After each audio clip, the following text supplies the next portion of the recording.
ኦኬ ሶ አሁን ደግሞ ውጭ ወተን የቀረውን ደግሞ አሳያለሁ ምን እንደሚመስል ያርዳችን እና አሁን ውጭ ስትወጣ ደግሞ በጣም ወሳኝ ነገር ምንድነው ሴፍቲ ይባላል። ሴፍቲ ፈርስት ካናዳ ሴፍቲ ፈርስት ነው። ጆናስ ድራይቪንግ ስኩል ያው ሴፍቲ ፈርስት ጃኬት ስትማሩ እነን አርጋችሁ ነው እናንተ የምትማሩት። ዝም ብሎ መዞር አይቻልም እዚህ።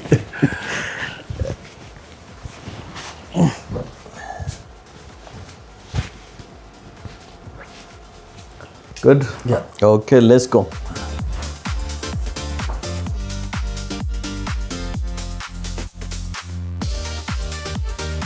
Chin up, good. Perfecto.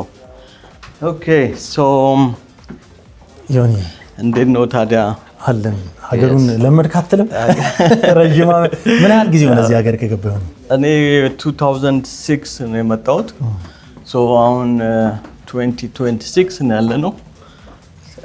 መቶ ቁጥሩን ላንተ ልስጣልኝ። ያው almost 20 years በጣም ረጅም ጊዜ ነው። ግን ያው ረጅም ጊዜ እድሜም ረጅም ጊዜ ብታስቆጥርም ውጤታማ ነህ ብዬ አስባለሁ። እንግዲህ በግል ስራው ዘርፍ ተሰማርተው ውጤታማ ከሆኑ ሰዎች መካከል እንግዲህ አንተ አንዱ ነህ ማለት ነው። yes ምን ያህል ጊዜ ሆነ ማለት ነው በዚህ ስራ? በዚህ ስራ ያው ወደ ስንት አመት ይሆነኛል? 17 አመት 16 አመት ተኩል እንደዛ አካባቢ ነው። ልጅ ሆነ ነው ማለት ነው ወደዚህ ቢዝነስ የገባው? በጣም ወዲያው ነው። አንድ 3 አመት ምናምን ይሆናል ከሌላ ካምፓኒ ጋር የሰራሁት። ከዛ በኋላ በቃ ያው ለራስ ነገር አዋጣል ጀመርኩኝ። እዛው እነሱ ጋር ያለውም እንደዚሁ ለራሴ አንዳንድ ክላይንቶችን ክሬት ማድረግ ጀመርኩኝ። ከዛ ሞር ያው ሃርድ ወርክ ደግሞ ከሰራክ ታማኝ ከሆንክ ሰዎች ወደ አንተ የማይመጡበት ሪዝን የለም። እኔ አፍሪካ ሄጄ ራሱ 3 ወር ምናምን ቆይቼ ስመጣም ይጠብቁኝ ነበሩ እኔ እንዳስተምራቸው። በጣም ትግስት ያስፈልጋል። ትግስተኛ ነህ። ሁለተኛም ደግሞ ስራው በጣም ትግስተኛ መሆን ይጠይቃል። በጣም አዲስ ሆኖ ምንም ስለ መኪና ማያውቅ ሰው ነው እንደዛ አይነት ሰው ይዘህ መንገድ ላይ መውጣት ትግስት ይጠይቃል። ወደ ቀኝ ታጠፍ ስትል አንዳንዱ ወደ ግራ ነው የሚታጠፍ ከድንጋጤያቸው የተነሳ እኮ ነው እንጂ በጣም ትግስት ከሌለ ስራው እንትን አትለው የምትመኘው ስራም ሊሆን አይችልም። በጣም ትልቅ ግቢ ነው ያለ ዮኒ። ወደ 2.8 ኤከር ነው። ወደ 3 አመት ምናምን ይሆናል ከገዛ ነው። እንደዚህ ላንድ ነበር፣ ኦፕን ፕሌስ ነበር። እኛ ነን ቢልድ አደረግነው። መጀመሪያ ያ ነበር ኦፊሳችን። ከዛ በኋላ እዚህ ጋር ቢልድ ካደረግን በኋላ ወደዚህ አቅማችንን እየገነባን ቀስ ያልን ወደዚህ ሙባረክን yes ግን ይሄ ሐሳብ እንዴት መጣ? መኪና ማስተማር የሚለው ሐሳብ አንተ ዘንድ እንዴት መጣ? መኪና ማስተማር የመጣው ያው መጀመሪያ ፋሚሊ ሜምበር ወደ 5 አመት ምናምን ያልነዳ ሰው ነበር እዚህ ሀገር ቁጭ ከመፍራት ከምናምን የተነሳ። ከዛ በቃ ያው 10 ሰዓትም ተምረው ሌላ ቦታ ውጤት እንደማይመጣ አወቁ እና 10 ሰዓት ሄዳ ተማረች አልሆነም። ከዛ በኋላ በቃ እኔ ማስተማር አለብኝ ብዬ ጀመርኩኝ። ከዛ በኋላ ሳየው ብዙ ሰው ፈላጊ ነው። እዚህ ሀገር ስመጣ ድራይቪንግ ላይሰንስ በጣም ኢምፖርታንት ነው አይደል? ጫማ በለው እዚህ ሀገር በቃ ድራይቪንግ ላይሰንስ አለ ወይ ነው ስራ ቦታ መቀጠር ራሱ ሲጠይቁ ዋናው ሪኳየርመንቱ ድራይቪንግ ላይሰንስ አለ ወይ ነው። ስለዚህ እንደዛ ሲባል አንድ ኤክሴል ድራይቪንግ ስኩል የሚባል ነበር። ሄጄ አንተ ጋር መስራት ፈልጋለሁ ምናምን እንደዚህ ስለው ከዛ በኋላ ያው ሪኳየርመንቱን ምናምን ነገረኝ። ከዛ ኮሚትመንት አለው እሱን አረኩኝ። ኢንስትራክተር ትሬን አረኩኝ። ከዛ ኩዌሽን ወደ አልበርታ ትራንስፖርቴሽን ወደ 100 ጥያቄ አለው የጽሁፉ ብቻ። እሱን ማለፍ በጣም ከባድ ነው። እንግሊዘኛው በጣም ኮምፕሊኬትድ የሆነ እንግሊዝኛ ኖርማልኛ የምናወራው እንግሊዝኛ አይደለም። ህይወት ይዘህ ስለምትሽከረከር ከተማው ላይ የግድ ነው ለማለት ለአንተም ብቻ ሳይሆን ሌላዎችም ላይ አደጋ ልታደርስ ስለምትችል ተብሎ ስለሚታሰብ ከዛም አልፎ ተርፎ የተማሩ ሰው ፐርፌክት እንዲሆን ያንተ እዚህ ጋር ፐርፌክሽን በጣም ኢምፖርታንት ስለሆነ ይመስለኛል። አዎ ከእንደገና ደግሞ 3 አመት እዚህ ሀገር መንዳት አለበት ኢንስትራክተር ለመሆን 3 አመት ፉል ክላስ 5 ይዘህ 3 አመት መጠበቅ አለበት። ምክንያቱም ያለው ሁኔታ በዛ በ3 አመት ውጣ ውረድ ውስጥ ብዙ ነገር ትማራለህ ተብሎ ስለሚገመት ማለት ነው። ከዛ በኋላ ያው እንትኑን አለፍኩኝ። የሮድ ቴስት ደግሞ 6 ሰዓት ነው ሮድ ቴስት የምትፈተነው። አንዴ ከያዙ ጠዋት ከሰዓት ነው በቃ ጨርቆን ነው የምትወጣው። ከዛ እሱን ምናምን አለፍኩ። ከዛ ኢንስትራክተር እነሱ ጋር 3 አመት ምናምን ሰራው። ከዛ ቀስ ያልኩኝ የራሴን ደግሞ በትንሽ መኪና ነው የጀመርኩት ክላስ 5 ከዛ በኋላ ኤር ብሬክ ከዛ ክላስ 1 ክላስ 3 ያደረግን ሎንግ ዌይን ያው አሁን ሀገር አቋራጭ መኪኖች ላይ ደርሰሃል። ከትንሽ መኪና የመጨረሻው ከክላስ 1 በኋላ የለም ያ እነዚህ ትራክ የሚባሉት መኪኖች በብዛት ብዙ ሰው ይማራል። እነዚህን የስራ እድልም አለው በጣም አለ። ከኢንካምም አንፃር ወይም ከገቢ አንፃርም በጣም ትልቅ ብር ነው የሚገኝባቸው ይባላል። አንደኛ በቃ እዚህ ሀገር ዋናው ገቢ እንትን ነው ትራክ ነው። የኢንዲያንስ ራሱ ላይ ከዛ ሀገራቸው መጥተው ማስትሬት ምናምን ያላቸው ሰዎች የሚመኙት ትራክ ለመንዳት ገንዘብ እዛ ነው ያለው ምናምን ብለው ስለሚያስቡ በቃ እንትን ነው ወደዛ ነው በቃ እንትናቸው ሁሉም ወደዛ ነው ሀሳባቸው። በቃ እዛ ራሱ የኖሌጁን እዛው ተምረው አጥንተው የሚመጡ ሁሉ አሉ። ኦኬ በቃ ቀጥታ እንደመጡ ወደ ገደለው አሁን ለክላስ 1 ለማውጣት ኖሌጅ ቴስት አለ። ኖሌጅ ቴስት አለ፣ ኤር ብሬክ ኖሌጅ ቴስት አለ። ከዛ በኋላ ፕራክቲስ አለ። ከዛ በኋላ ፈተና አለ። ኢትዮጵያ የጽሁፍ ፈተና ነው የሚባለው። የጽሁፍ ፈተና አለ። ከዛ ፕራክቲስ ታደርጋለህ። ፕራክቲካል ደግሞ ያ እዚህ እንግዲህ አሁን ትልቅ ትራክ ጋር ነው ይዘኝ የመጣው። ምን እንደምናደርግ አልገባኝም። በወሬ የሰማሁት ትራክ ሁሉ ይነዳል ተብያለሁ። ይሆን እንዴ? ክላስ 1 አለኝ። ክላስ 1 ከያዝኩኝ ወደ ስንት 15 አመት ምናምን ሆነኝ እና ያው ልታሳይ ነው አሁን ስነዳ አሳያቸዋለሁ። እሺ እስኪ ያሳይ። ያ በጣም ቀላል ነው። አውቶማቲክ ነው ትራንስሚሽኑ። ማኑዋልም አለን ግን በብዛት ምንድነው ሰዎች የሚፈልጉት መንዳት የሚፈልጉት? ላይክ ኢን ካናዳ ምንድነው ላይክ ኖርማሊ 85% አውቶማቲክ ሆኗል these days። ኦኬ እና ላይክ ማይኒንግ ወይም የሆነ ሃርድ የሆነ ሮድ ላይ ወደ ፎርት ማክሞር ኤሪያ ወይ ግራንድ ፔሪ ስትሄድ ነው ስታንዳርድ ሞር የሚፈልጉት። ሄቪ የሆነ ኦይል ምናምን ጋዝ በጣም እንትን ላይክ ሩላር ኤሪያ ገብተው ያኔ ነው ከዛ ለመውጣት አንዳንድ ዲፊካልቲ እንዳይሆን ስታንዳርድ ያስፈልጋል። በተረፈ ግን ሃይዌይ ትራኮች 85% 95% አውቶማቲክ። ኦኬ ያ now let me show you now።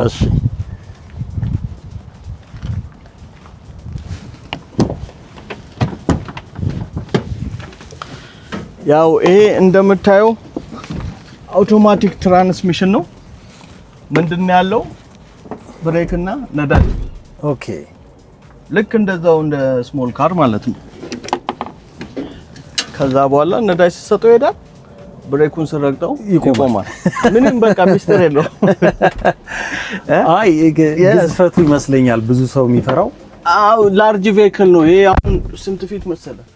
48 ፊት ነው።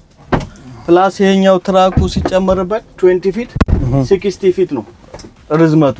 ኦኬ እና ይሄንን ረጅም ነገር ይዞ መንገድ ላይ መሄዱ ሰው ያው ትንሽ ያስፈራዋል። ግን የግድ በቃ ሁሉም የሚነዳው ነገር ስለሆነ ምን የሚያስፈራ ነገር አለ አይደል? ቀላል ነው ብለሃል እንግዲህ ይሁን። እኔ በጣም በነገሩ እንትኖቹ በጣም ቀላል ነገር የመኪናውም ምናልባት ብዙ ተማሪዎች ስለሚገቡበት ግቢውም አቧራ ስለሆነ መኪናው እንደዚህ ሊሆን ይችላል። ያው የስራው መኪና ሁሌ እንደዚህ አሁን ልክ ከታች ምንድነው ኮምፕሬሰር ቢልድ አፕ እንትን ንፋስ ከታውት ከቲን ሲያደርግ የሚል ነገር አለ እና እሱ ንፋሱን አቧራውን ያስነሳዋል። ኦኬ።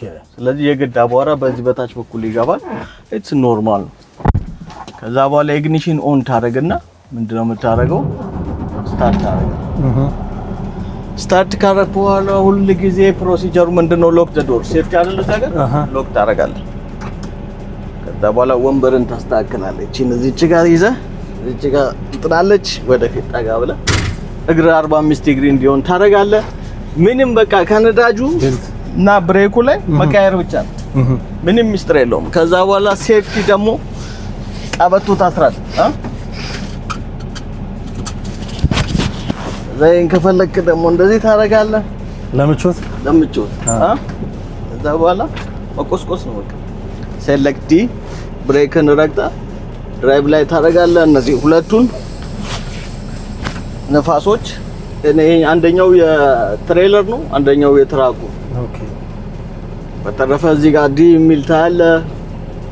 ወደፊት መቀስቀስ ነው በቃ። ድራይቭ ስትለው ወደፊት ይሄዳል። አር ስትለው ወደ ኋላ ይመጣል። ያ ሁልጊዜ ከ100 በላይ መሆን አለበት አየሩ ሽፍቱ እንዲቀያየር ማለት ነው።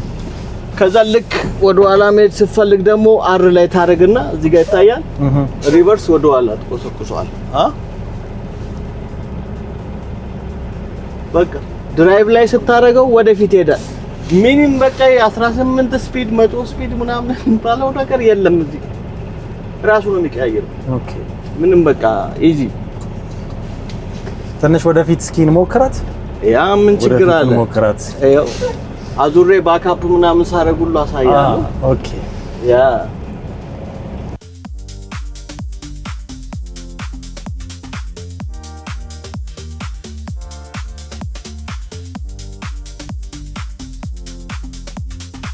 ኦኬ። አሁን ደግሞ እስኪ እዛ ጋር እንሂድና ባካፕ እንዴት እንደማድረግ ምናምን ነገር ላሳይክ። በጣም አስቸጋሪ የሚባለው ኦን ትራኪንግ ኢንዱስትሪ ባካፕ ነው።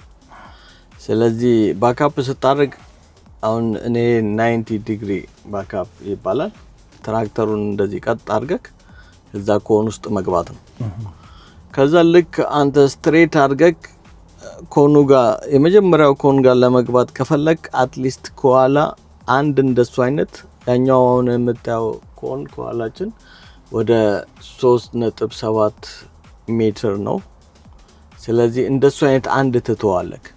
ከዛ በኋላ ልክ ይሄንን ስቴሪንጉን ወደ ግራ ስትጠቀልለው ወደ ቀኝ ስትጠቀልለው ወደ ግራ ይሄዳል። ትሬለሩ ወደ ግራ ስትጠቀልለው ወደ ቀኝ ይሄዳል። ሰውን ኮንፊውዝድ የሚያደርገው ያን እንደ ስሞል ካር አይደለም።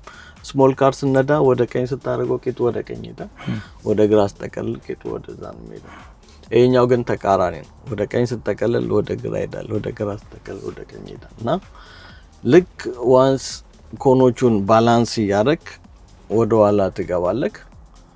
ከዛ በኋላ ልክ ቂጡ ወደዛ ፖይንት ሲያረግ ስቴሪንግን ድራይቭ ላይ ታረግና ስቴሪንግን ወደ ቀኝ ትጠቀልልና ወደፊት ትሄዳለህ። ወደፊት ስትሄድ ወርደክ ማየት አለበት ከኋላ ኮኖቹን በሁለቱ መሃል እንዴት ነው መግባት የምችለው። ከዛ በኋላ ልክ ስትሬት ኮነን በኋላ ባላንስ ያረክ ወደዚህ ወደ ኮኑ ከተጠጋክ ወደ ኮን ወደ ግራ ኮነ ወደ ግራ ያረክ በሁለቱ መስታወቶች ያየክ አትሊስት አንድ ባካፕ ለማድረግ 3 ጊዜ መውጣት አለበት። ወጥተህ ከኋላ ማየት አለበት እና ልክ መጨረሻ ላይ ከኋላ ስታቆም ደግሞ አትሊስት ዊዝን 3 ፊት መቆም አለበት። እና ባካፕ ያው ከባድ ነው ግን ዋንስ ሲስተሙ ከገባ በጣም ቬሪ ሲምፕል ነው።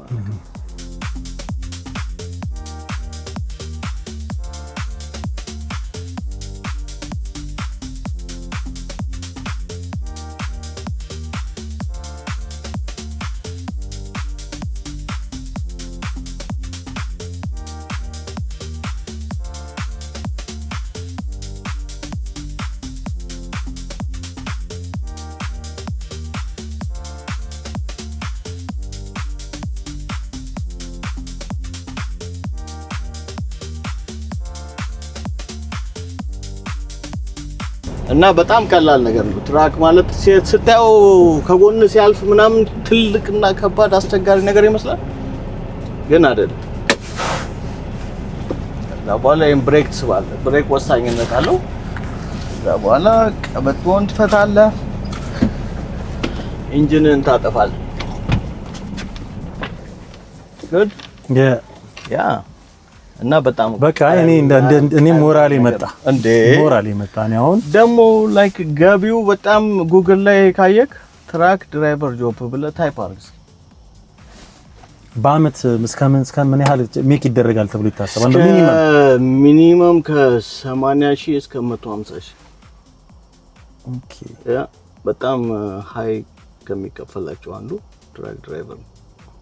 ይሄንን ደግሞ ጉግል ላይ ታይፕ አድርገው ትራክ ድራይቨር ዌጅ ራይት ስንት ነው ብለው ከጠየቁ እዚህ ሀገር የሚደበቅ ነገር የለም። ሁሉ ነገር ይገርማል በጣም እና በጣም አሜዚንግ የሆነ እንትን ነው ኢንዱስትሪ ነው።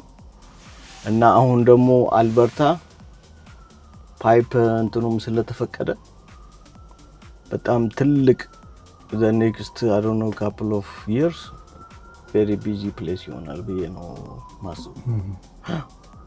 ፓይፕላይኑ በጣም ብዙ የኢትዮጵያውያን ኤርትራውያን ትራክ መንጃ ፈቃድ ያላችሁ አቃለው የተማረን ነው ደግሞ የሚሉም ሰማለውና እውነት ነው እንዳልከው ምናልባት ጎግል ላይ ያለው የገቢ ሁኔታ አንድም መሰረት ያደርጋል። የብዙዎቻችን መሰደድ ምክንያት ከገንዘብ ጋር የተያዘም ከእውቀት ጋርም የተያዘም ነውና ያንን የገንዘብ ወይም የኢኮኖሚ ችግርን በቶሎ ለመቅረፍ አንደኛው መንገድም እንደዚህ አይነት ነገሮች በጣም ሾርት የሆኑ ነገሮችን መማር እሱ ላይ ፎከስ ያደርጋል ብዬ አስባለሁ። እውነት ነው ያ ሶ ላይክ በጣም አንተ እዚህ ሀገር 2 ስራ 3 ስራ ከምትሰራ አንዴ በቃ ክላሷን እንጨክን አውጥታ ከእንደገና የሚወጣው እኮ በነፃ እኮ ነው። በ7 አመት ምናምን የሚከፈል ነው።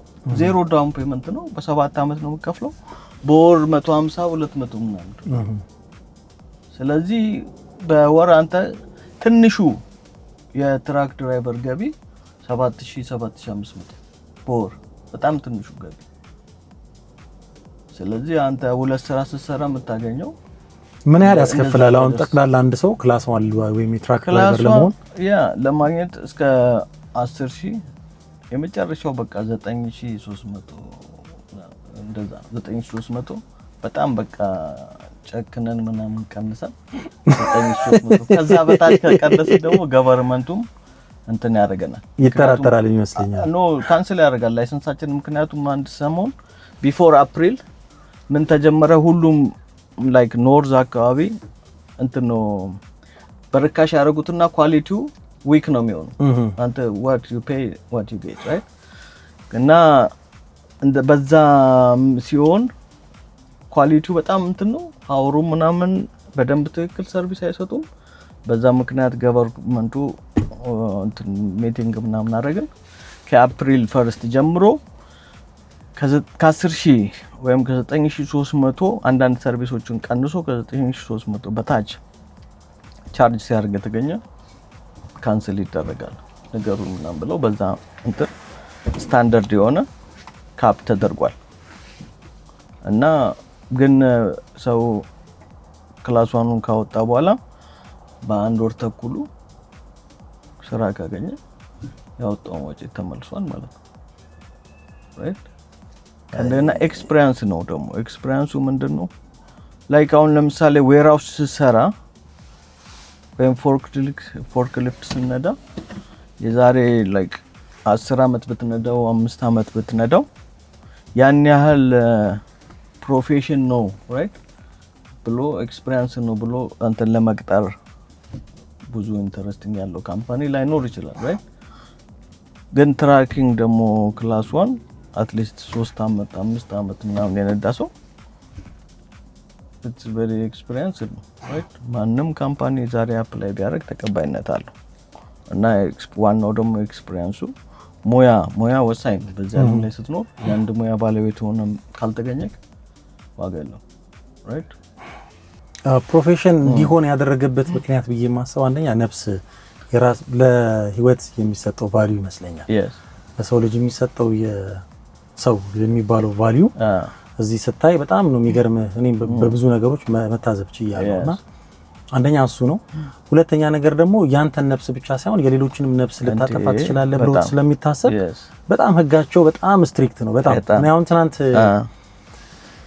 ከሌላ ከተማ ከቻይና የመጡ ሰዎች ናቸውና መኪና ተከራይተው የሀገሩን ህግ ማወቅ አለብህ። ከሌላ ሀገር መጥተህ እዚህ ሀገር መኪና ስታሽከረክር የሀገሩን ህግ ካላወቅ ምንም ኤክስኪዩዝ አያደርጉልህና አባቷ ነበር የሚያሽከረክረው። ስቶፕ ሳይል ላይ 4 ሰከንድ ነው የሚባለው ኦር እንደዛ መቆም አለበት። at least 3 ሰከንድ 3 ሰከንድ 4 ሰከንድ ይባላልና ያን ነገር ሳንተን ሳያደርግ ሰውየው ቆመ። ወዲያውኑ ዝም ብሎ ሲሻገር ፖሊሶች ይዘውት $405 ከ3 ነጥብ ጋር ሰጡት። እንዴ ሰጡታል። ሶ ያሁን ስቶፕ ማለት 30 የሆነው በምክንያት ነው ምናምን ይባላል አገር ቤት። እዚህ ሀገር ላይ እያንዳንዱ የትራፊክ ህግ ዋጋ ያስከፍላል። ተላልፈ ከተገኘ ዋጋ ነው የምትከፍለውና ያ ነገር ላይሰንስ ከመነጠቅ እያንዳንዱ ነገሮች እንትን ያደርጋሉ። ለዛ ነው አሁን አንተ ቀደም እንዳልከው መንጃ ፍቃድ ፕሮፌሽን ስራ ነው እንጂ ዝም ብሎ አይነት ሙያ አይደለም የሚባልበት እዚህ ሀገር ላይ ለሰው ህይወት የሚሰጠው ቫልዩ ከፍ ያለ ስለሆነ ነው። መንጃ ፍቃድ አወጣጡም ዝም ብሎ አይደለም እንዳልከው በቺፐስት ተማሪ ሲያስተምር የተገኘ ላይሰንሱን እስከመነጠቅ ይሄ ህግ ነው። በቃ እዚህ ሀገር ላይ ህግ ነው ማለት ነው። እና እንደዚህ አይነት ነገር መኖራቸው በጣም ለሰው ልጅ ያላቸውን ቫልዩ የሚያሳይም ጭምር ነው።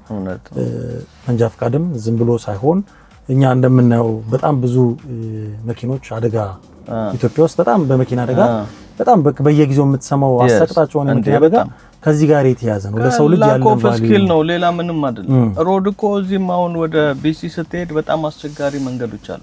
በጣም ግን ሰው ተጠንቅቆ ነው የሚነዳው፣ ጠጥቶ አይነዳም። እስኪሉ እንዴት ነው ያገኘው? ራይት እዚህ ሀገር ክላስ 1 ለመድረስ ኦልሞስት 3 አመት ይፈጅባል። አንለስ ሌላ ሀገር ላይ ለ2 አመት በላይ ስትነዳ የነበርክ ከ20 አመት በላይ የሆነ ሰው እሱን ካልኩሌት አድርገው ድጋሚ እንድትፈተንና ትሬኒንጉን እንድትወስድ ያደርጉልሃል። በተረፈ ግን ከዚህ ከስክራች ለሚጀምር 3 አመት ይፈጃል። 3 አመት ዲግሪ ነው ራይት። ስለዚህ ለጽሁፍ ፈተና ማለፍ አለበት። ጂዲኤል የሚባል አለ።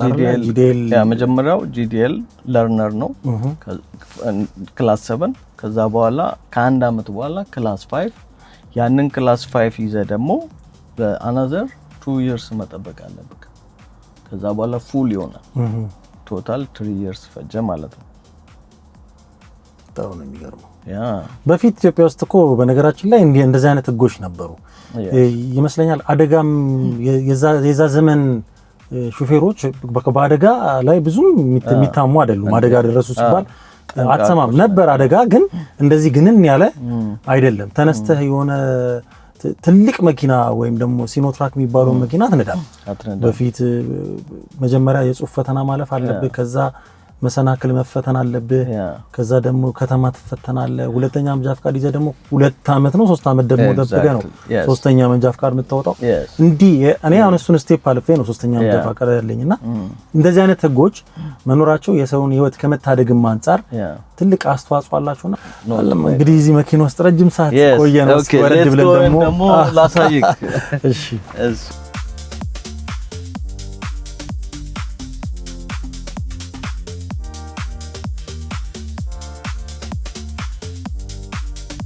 ሁል ጊዜ ስትወጣ 3 ፖይንት ነው መውጣት ያለብህ፣ ወደ ኋላ ነው። ኦኬ። ከዛ እዚህ ጋር ደግሞ ኦን ኤንድ ኦፍ የሚደረግ እንትን አለ። ባትሪውን ኪል ባትሪ እንዳይሞትብህ ታጠፋለህ። ከዛ በኋላ ትዘጋለህ ማለት ነው። ሁሌ ትራክን እየቆለፍክ ነው መሄድ ያለብህ።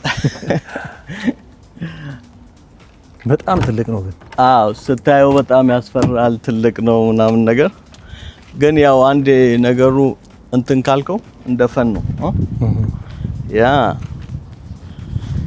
እና ረጅም መንገድ ነርተህ ታውቃለህ? ትራክ ወር ከዚህ ፎርት ማክሞሪ ድራይቪንግ ስኩል ነበረኝና እዛ እየሄድን እንትን እናደርግ ነበር። ያው ከዚህ ወደ 800 ምናምን ኪሎ ሜትር ነው ፎርት ማክ። እዛ ሄደን ትራክ ይዘን ሄደን ከዛ በኋላ ሲጨርሱ እንመጣለን። ኤድመንተን ምናምን ብዙ ጊዜ እንሄዳለን። ከዛም ትራክ ለማምጣት ኦፕሽኖች ምናምን ስላሉ ከዛ እንገዛለን። ብቻ ነው ይሄን ቢዝነስ ኦን ያረከው ወይስ ሌላ ፓርትነር ምናምን አለ? ለጊዜው እኔ ቱ ቢ ኦነስት ዊዝ ዩ ፓርትነር ይከብደኛል ትንሽ። ጸባይ አስቸጋሪ ወይም የሰው ጸባይ አስቸጋሪ ይሆናል ምናምን ብዬ ሳይሆን በቃ ብቻዬን ሲሆን ቻሌንጁንም ለማለፍ ይረዳኛል። ሳትጨናነቅ ራሴ ነኝ የምችለው። ከባተርፍም እንደዛው እያረኩኝ ባላንስ እያረኩኝ ነው። ብቻዬን ነው ፓርትነር የለኝም። ምን ያህል ሰራተኞች አሉ አሁን በሰራ? አረ ብዙ ናቸው። አንድ 20 ምናምን ሰራተኞች ምናምን አሉኝ። ኦኬ ኢንስትራክተሮች የክላስ 1 ክላስ 5 ኢንስትራክተር እዛ ኦፊስ ሰራተኞች ጽዳት ስትል ወደ 20 ሰራተኞች 20 ይሆናሉ። ኦኬ ያ ሳብ ኮንትራክተሮች ምናምን አሉ። አንዳንዴ ስራ ሲበዛ ብለው ይሰጣል። ምን ያህል ተማሪ ተምሯል አንተ ጋር አሁን? እንዴ በቀጠቅላላው ዝም ብለን ራንደምሊ ስናስበው በጣም በሺዎች ምናምን የሚቆጠር በጣም ብዙ ሺዎች በሺዎች የሚቆጠር እና ይሄ ደግሞ ኦፊሳችን ነው። ይሄ በጣም ትልቅ ያው ቅድም አይተዋል። እዚህ ጋር ደግሞ አንድ የአካውንታንት ኦፊስ አለ እና ቲቱ ምናምን ነገር እዚህ ሀገር ከተማሩ በኋላ ቲቱም ይባላል። የቲዩሽን ፌ የከፈሉበት በተወሰነ ፐርሰንት ይመለስላቸዋል። ኦኬ ስለዚህ እሱን ሰርተን አሁን ጨርሰናል እና ክሌም ያደርጉታል። ያ እዚህ ጋር ደግሞ ክላስ ሩም አለን። ክላስ 5 ሲማሩ እዚህ ነው የምናስተምራቸው። እኛው እንደምታየው አንዳንዴ እንከፍተዋለን። ተማሪ ሲበዛ እስከ 100 ሰው ይይዛል። አንዳንዴ ደግሞ እናሳንሰዋለን እንደዚህ። ይሄ ደግሞ ያው እንትኑን ፕሮጀክተር በኮምፒውተር አገናኝተን በኤችዲኤምአይ እዚህ ላይ ነው የምንሰጠው። በጣም አስቸጋሪው ነገር በመንጃ ፍቃድ አወጣጥ ውስጥ በጣም አስቸጋሪው ነገር ምንድን ነው? አስቸጋሪ ነገር ያው በቃ ፎከስ ማድረግ ነው። ምንም አስቸጋሪ ነገር የለም። አይ እንደው በተማሪዎች የገጠመ ነገር ካለ አለመስማት ስፔሻሊ አለመስማት ነው። እሱ አስቸጋሪ ነገር ነው አይደል? አሁን ለምሳሌ በጣም እዚህ የምናስተምርበት እነዚህ አሁን ካሪኩለም ድራይቪንግ በየሰዓቱ ምን ምን እንደሚያደርጉ የሚያሳይ እንትን አለ። መጽሐፎች ምናምን አሁን እኔ በነፃ የምንሰጣቸው መጽሐፎች ናቸው። ክላስ 5 ድራይቨር። ኦኬ ስለዚህ ይህን ከተማሩ 2 ቀን ነው ትምህርቱ። ይህንን ከተማሩ ያልፋሉ፣ ሴፍ ድራይቨር ይሆናሉ። ግን ክላስ ምን ያደርግልኛል እኔ እኮ ለርነር አለኝ ምናምን ይለዋል። መንግስት ግን ያው እንድትማር ያው መንግስት እንትን ሲያወጣ የሆነ ነገር ሲያወጣ በእንትን ነው አይደል እንዴ? ካልኩሌተር ስንት ዶክተሮች፣ ፕሮፌሰሮች፣ ኢንጂነሮች ተሰባስበው ብዙ ሚሊዮን ጠፍቶበት ነው ይሄንን ነገር ለማውጣት ራይት። ግን ሰው ምን ያደርግልኛል ካለ ምን ታረጋው? ግን እሱ ከባዱ ፓርት ነው። ያው ከተማሩ ግን ሴፍ ድራይቨር ይሆናሉ። አይ በጣም አሪፍ። ያ ዋናው በቃ ኢንተር የተሟላ የመንጃ ፍቃድ ትምህርት ቤት ነው ማለት እንዴ? እዚህ ከተማ ውስጥ አለ የሚባለው ትልቁ ድራይቪንግ ስኩል ይሄ ነው። እኔ ማጋነን ሳይሆን ይሄ ደግሞ የመካኒኮች ኦፊስ ነው። መካኒኮ እዚህ ነው ኦፊሳቸው። ኦኬ እና ጋራጅም አለን በዚህ በኩል እሱንም አሳያለሁ በኋላ። እዚሁ የራሳችን መኪና ሪፔር እናደርጋለን። ይሄ ደግሞ ላንች ሩም ነው። አንዳንዴ ያው እዚህ መተን ምሳ ምናምን እንበላለን። ኦኬ ያ እና እዚህ ያው ቱወሽ ሩም አለን። ትላልቅ ነው፣ ለሃንዲካፕ አመቺ ምናምን የሆነ ነው። ሰፊ ነው በጣም።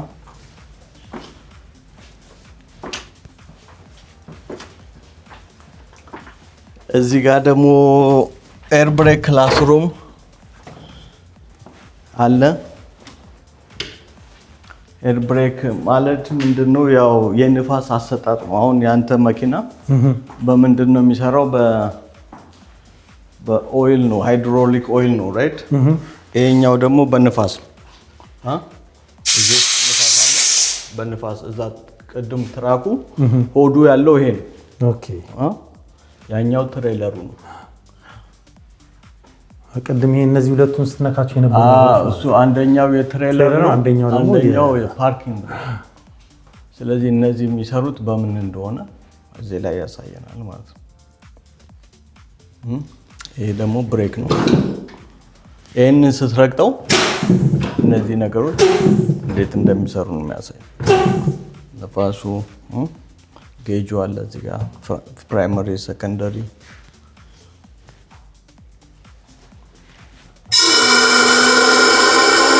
ነፋስ ከዛነት ነው ተዘጀረ አዮ ነፋስ የሞላ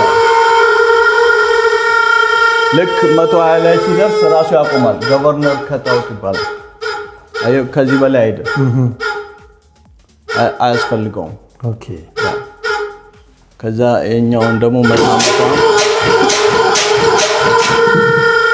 አሁን መልሶ ሞላ ልክ እዛ ጋር ሲደርስ ያቆማል።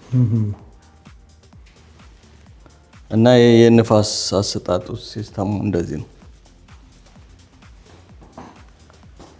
ይሄንን ክላስ ውስጥ አንተም ታስተምራለህ፣ ሌሎችም ያስተምራሉ እንደዚህ አይነት ነገሮች? ኤር ብሬክ እንትን ክላስ አላስተምርም ቱ ቢ ኦነስት ዊዝ ዩ። ሌሎች ነው የሚያስተምሩት። ሪዝኑ አንድ ሰው ኤር ብሬክ ኢንስትራክተር ለመሆን ስታንዳርድ መንዳት አለበት። ስታንዳርድ ማለት ላይክ ሽፍት ማድረግ ኦኬ እንትን ነው የለም ማኑዋል የሚባለው ማኑዋል መንዳት አለበት። በነገራችን ላይ በጣም እኔ ጎበዝ ነኝ እሱ ላይ ማኑዋል በጣም እኔ ሊያውም በደንብ የምችለው ከአውቶማቲክ ይልቅ ማኑዋል መኪና በደንብ እችላለሁ። አውቶማቲክስ ኖርማል ማንም ይነግረዋል። ማኑዋል ግን በጣም በጣም በቃ ደስ ብሎኝ ሀገር ቤትም አለችኝ ትንሽ መኪና ማኑዋል ነች። በጣም ጎበዝ ነኝ እሱ ላይ። እኔን ማስተማር እችላለሁ ማለት ነው ትላለህ። ከ3 ዓመት በኋላ ክላስ 1 ይዘህ 3 ዓመት ከቆየ ማስተማር ትችላለህ። ኦኬ እኔ ግን ላክሊ እሱን ስለማልነዳ የኔ ኢንስትራክተር ነው ክላስ 1 ከኋላው ምን ይላል ኤ ይላል አውቶማቲክ ነው። ኦኬ ያ እና ወደዚህ ደግሞ ያው እንዳየው ሪሴፕሽናችን ነው። ሁሉ ጊዜ ከዛ ሲመጡ እዚህ ጋር ገብተው ነው የሚስተናገዱት። አሁን የግቢውን እንቅስቃሴ እንደገና ኮንትሮል እናደርጋለን። በጣም ብዙ ካሜራ ነው ያለው ኤቭሪ ኮርነር። አንድ ሰው የሆነ ነገር ቢያደርግ ያው ሲሲቲቪ ከእንደገና ደግሞ ፋይናንስ አለን። አፎርዴብል የሆነ ፋይናንስ አለን። ማንኛውም ሰው ክላስ 1 ሲያወጣ 0 ዳውን ፔመንት ነው። ወዲያው አፕሩቭ የሚደረገው ወይም የማይደረገው within 5 ሚኒት ማወቅ ይችላል። ኦኬ በተጨማሪ ደግሞ የሜካኒክ አገልግሎት እንሰጣለን። የትራክ፣ የስሞል ካር፣ ታየር ቼንጅ፣ ኦይል ቼንጅ፣ ኢንጂን፣ ትራንስሚሽን ሁሉንም አይነት የሰርቪስ እንሰጣለን። ሶ ኤኒባዲ ሰርቪስ የሚፈልግ የሜካኒክ አገልግሎት አውቶ ሰርቪስ ሌታስ ነው። አድራሻችን 587-891-7715 ካልጋሪ አልበርታ። ፎን ነምበር 587-891-7715 5235 28 አቬኒው ሳውዝ ኢስት ካልጋሪ። ታንክ ዩ።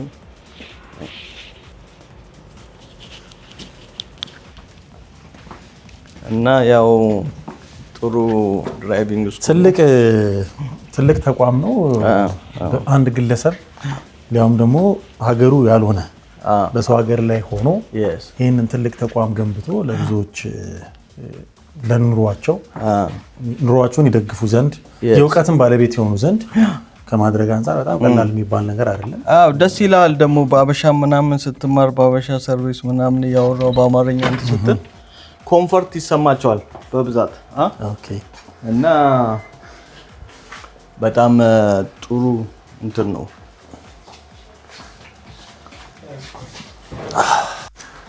እንግዲህ ዮኒ በጣም ሰፊ ጉዳዮችን አነሳን፣ ነገርከን። በጣም ገርሞኛል። ምክንያቱም እኛ ሀገር ላይ አካል ጉዳት ደርሶበት አንድ ሰው በብዙ መልኩ ተስፋ ሲቆርጥ ታያለህ። አንተ ግን ተስፋ አልቆረጥክም። ብዙ ያለፍካቸውን የህይወት ታሪኮችን አካፈልከን። ከዛም አልፎ ተርፎ ደግሞ እንደምናየው በጣም ትልቅ ተቋም ገንብተህ በስር ከ20 ሰው በላይ ሰርቶ እንዲያድር እድሉን አመቻችተህ ያለበት ሁኔታ አየን።